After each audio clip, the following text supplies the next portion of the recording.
trying to avoid being hurt is actually hurting you. And what happens when we say, I will never be hurt again. I will never let anyone hurt me like that again. And you actually might be doing that without even realizing it. My name is Trenton Magnuson, and I have the privilege right now to be talking about love and hurt and this balance between our capacity to feel and receive love and how we deal with pain and hurt. What does that actually look like? I was recently, a couple years ago, in a relationship where we broke up several times.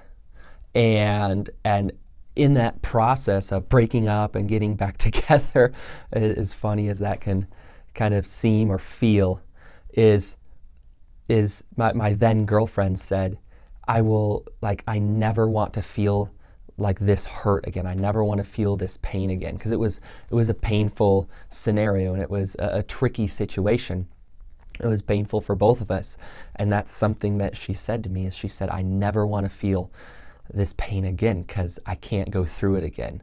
And I think that's something that we've all maybe felt before at some capacity. I also remember I was working at my job, and I always wanted to be right. I always wanted to have the right answer, because if I did, then I never was wrong, and no one ever needed to correct me.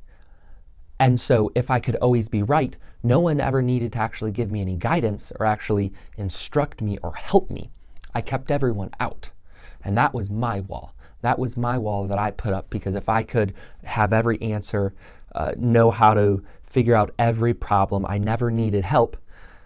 I never needed to let anyone in. I didn't know how to let people help me, and I didn't have the capacity to share life, I believe, on a deeper level, because I was just so interested in being right all the time that I actually held people out. In that same way that if we ever say, I'll never let someone hurt me like that again, we actually build a wall and we say, you're never going to hurt me, so you're actually never going to love me. And I'll even take it to the extreme of that if we don't let anyone actually in to love us, then they don't actually know us. They just know what the outside of our wall looks like, what the outside of that picture that we painted for the world, what we want them to know. And maybe you're in a situation or in a relationship or in a phase of your life right now where you say, but I'm hurt too much. If you knew how much it made me, maybe it made you sick, maybe you lost your job over it, maybe it really took you down a deep, dark path in life, and that pain is like, I'm not going to live if I experience that again. If I experience what I did that once, and I might say, when was that? When did that hurt happen? Was it last week? Was it last month? Because what we can tend to do, and please hear me out in this, is we can take a situation or an activity or a moment in our life, and it's not something that just happens and we move on. We take that pain, and now we live from that. We look through that lens of pain in every situation. Every time we see a potential relationship, we just see pain. Every time we think of dating someone maybe, or letting a friend close again, all we think of is pain. And so what we've done is we've taken that moment of hurt, that time of hurt, and it's not just something that happened to us.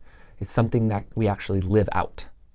It's something that we actually see life through now, and that can drag up so much time. That can we're literally living in the past. You might not want to hear that, but if it was more than probably several months ago, maybe you should Think about asking someone, hey, is this, why do I still hurt in this way? Maybe it's a parent or a close friend of yours, definitely someone that you trust. Or maybe you might say, it's too late for me. The person, or maybe even the job opportunity from my example, maybe I've already burnt that bridge and I don't have that opportunity more. It's too late for me. That ship has sailed. It's just my time is up.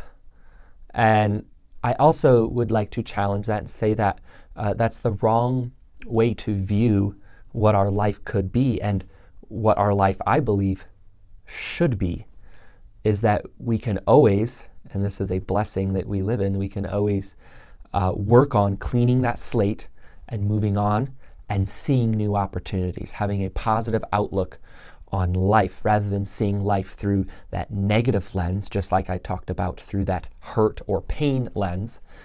We don't want to look at the world through a negative lens. Even if a lot of the things that we see are negative, doesn't mean we have to look through that lens. We can actually overcome that and move past that.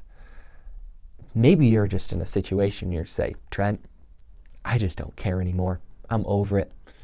It's no good to talk about. It's no good to figure out. It's not even on my radar again. I'm good by myself. And that might be true. Maybe it's been a couple of months, or maybe it's even been a couple of years that you're good at it by yourself. You're good being alone. You're good doing things by yourself. And maybe you have a few friends you do stuff with. But if that's the case, you are one of a fraction of a percent of people. And if that is your case, then absolutely good for you.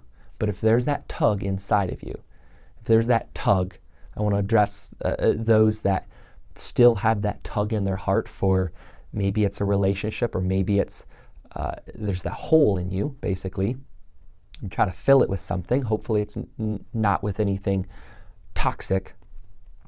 But that you have this urge that it's I wish I knew how to love. I wish that relationship didn't break up so that we could move forward in our life. I was engaged many years ago, and when that engagement broke off, I thought I would never be normal again. I thought I was broken for good, that was my one shot. I was 21 or 22 years old, and it took 2 years for me to feel normal again. And I don't think that's good. I don't think that's healthy at all. I don't think that's necessary at all to seriously take a pain and extend it that long, or to take that hurt. And honestly, what that hurt was simply just a belief about myself. I didn't think I was good enough. I had a very poor self-image. I definitely wasn't confident. I was codependent in the relationship. So when it ended, I thought I ended. But it was simply just the relationship, not me. It was just part of my life, not my whole life. And so in my case, because I was codependent, I was dependent upon this other girl to really bring all the happiness in my life, of what I thought I was worth and doing. That when she left, there's a hole left in me. And I think that can happen to so many of us. And it was a really annoyingly dark time, and it didn't need to be. It seriously didn't need to be. So here's a couple of points I want to make that maybe you can take for yourself and be like, hey, that would be a good idea to see. And here's the thing, especially if we're going to talk about relationships, I want to say this, that people will treat you the way that you let them. They will actually treat you the way that you let them treat you. And it's by the example of how you actually treat yourself. It's how you actually treat yourself is how people will also. That's how they know how to treat you. Is how well you take care of yourself, what you surround yourself with, the people you surround yourself with, the environment, the language you use, the body language you use, all of that is how people will treat you. So here's number one I want to say is respect yourself. Respect yourself and treat yourself. This is huge, guys. This is big. This is very important. Treat yourself like you're actually someone that you care about, and that it would be good that tomorrow was better than today, that it would be good that your life was actually good, was actually good for you. Just respect yourself. Take care of yourself. Believe that you are worthy and that you should enter into the next day with excellence and with intention. Secondly, I want to say is that get professional help if you need it. If you think, man, I'm really struggling here, don't be afraid to get professional help. I've had to do that in my past, and it immensely helped me. Find someone who can actually walk you through the proper steps to maybe break down those walls. Because remember, when we put those walls up saying that we're never going to be hurt again like that, we'll never be in a situation like that again, we also wall out the potential for someone to love us. Because here's the thing, when you allow someone to love you, they have to be able to hurt you. Because otherwise they don't actually know you, they just know what you've put out there for them to see. So by letting someone in, it is very dangerous. It feels that way, and it can feel like the scariest thing in the entire world. But to experience love on a very true and deep level, you have to let them into a level that can actually hurt you. And you actually have to take care of yourself in a way where you don't need someone to love you. Because otherwise, if they leave, you're left with a hole in you. And granted, all relationships, when they end, whether it's just a friendship or maybe an intimate relationship or a loved one that passes away, there's always a little bit of something that feels like it went with them. But we can't put our whole basis of our identity of who is Trent. It's like when I talk about Trent, I'm talking about my girlfriend and all the things that she does and who she is. And it's like, no, I was asking about you, Trent. And so when you ask, hey, what are you about? You watching right now, you on the other side of this camera. Who are you and what are you about? Are you going to answer it with a relationship? Are you going to answer it with a job? Because maybe those are two things that you shouldn't be answering that question with. But that's another video for another time. So we're going to respect ourselves, number one. Number two, we're going to get professional help if we need to. If we need that, go down that road, please. Please go down that road to help break through and open up who you really should be. I believe that we as humans, we have so much potential to do so much good and create so many great, amazing, healthy relationships that we shouldn't be scared, and we should pursue that. Thirdly, what we can do is find someone that we can maybe intentionally let in. Maybe you already know of someone. You can think of your best friend, or maybe it's a parent, and be intentional and be like, how much do they know about me? How much have I let them in? How much of the truth do they know about me? Because when you let someone know about you, then they can actually help you. They can't help you if they don't know. And it's scary to let them know. It's definitely terrifying to think of letting someone in that deep. But seriously, if this is a really simple way to kind of start this process, maybe is find that close friend and maybe let them in a little bit deeper and see if there's any walls up. See if there's any point where you're like, yep, not going to tell them about that. And sure, there are friends that you need to be careful what you tell. But are they big, giant walls that protect you and there's no emotional connection? Another thing that you can do is to listen to more content like this. Follow my channel. Search up more videos and see what other people have to say about, man, what are these walls doing? I want to learn how to feel again, maybe, and maybe it's even love again.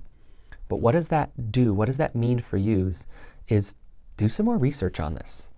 Because you don't want to go for another year or 2 or 10 with people just knowing what you tell them and not actually everything about you, not knowing the truth about you. And just see if you can do that. See if you can take that first step. It can be a little spooky, a little scary. That's what we're going for. That's, I believe, what love is. It can be painful. So can instruction. When people correct us or help us or guide us, sometimes we want to be so tough that we don't actually let anyone in on our flaws or anyone in letting them see our insecurities maybe. And that can be in a relationship or at work. So like I always say, let's pursue with excellence. Let's maybe address the walls that we have built up in us, because unless you're really, really intentional about it, there might be some walls, maybe some bigger than others, depending on what your life experience is, or if you've experienced a lot of pain, or if you've ever even thought about this before. But let's really address this, guys. Like, let's address this so that we can all ultimately, and here's the thing, so that we can all end up somewhere on purpose. We're all going to end up somewhere. So let's make sure we end up somewhere on purpose. Thanks for watching. And if you like this channel, if you like this content, comment below, ask questions, or maybe post some of your thoughts, and subscribe to this channel. Be an amazing help, and I'd love to see you again and help you on this journey we call life. And we're going to be intentional and end up somewhere on purpose, not on accident.